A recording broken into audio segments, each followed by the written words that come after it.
Hi everyone. Today we are going to be making vase forms, so things that get smaller near the top, and closed forms. So I'm going to show you both of those techniques. First thing you want to do with your clay, as always, is center it. Showing you on a smaller piece today. I've got all of my tools with me, but especially a rib tool, if you've never used it before, it can be really helpful. So that can help with compressing the walls, which is a big part of this. Vases are pretty complicated, so if you struggle with it, just know it is one of the more challenging forms with wheel throwing.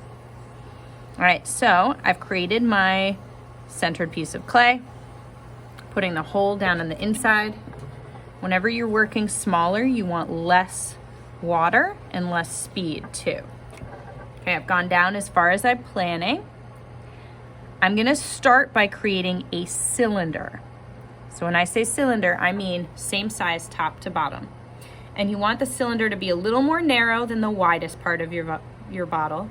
And you want it to be a little wider than the most narrow part of your bottle so that I can push things out and pull things in.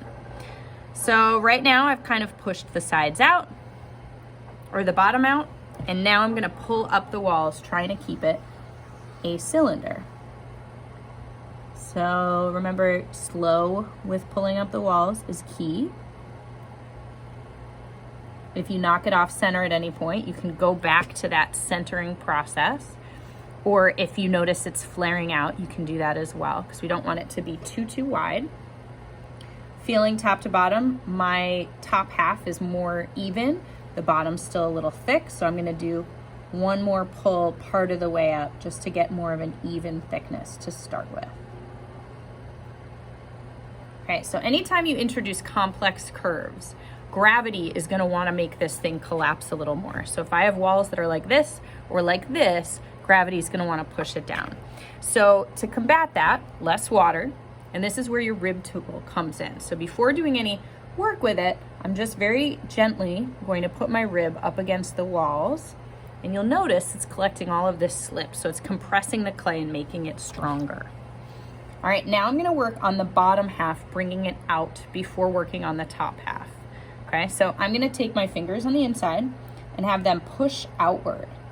My fingers on the outside, I'm holding right about here, just on the back, so that that top wall doesn't get pushed out. And so what's starting to happen is I'm creating a little bit of a curve down at the bottom of it. Notice how dry my clay is. It's not rubbing against my hands, but I'm not actively adding a lot of water. And I'm going super slow, super controlled. All right, now I've got this little curve out at the bottom. If you like it and you want to kind of preserve it and strengthen it, you can do the same thing with your rib tool to get some of the moisture off of that surface, and that'll help to kind of strengthen and hold it in. Now for the more complicated part, I'm gonna work on this top. So I'm kind of only keeping my hands up at the top, and I'm doing what's called necking it in. So I'm taking my hands, I know you can't really see, I'll kind of turn, and I'm slowly pressing on each side, very evenly, very slowly, to kind of create that smaller ring. Now, as you do this, it's making your clay thicker. So you might want to stop every once in a while, do a little pull from about halfway up or wherever you're working on that part, just to pull some of the clay through. I also might want to stop and take my rib tool, kind of clean up that space as well, press into the clay to strengthen it, and then I can go back to creating that really complicated curve. So the sharper the angle change, the harder it is, but it's not impossible. Okay, so this is the basic of making a bottle. Now, if instead I wanted to make this a closed form, all I would do is at the top, I would keep pushing until those walls touch each other and they close off.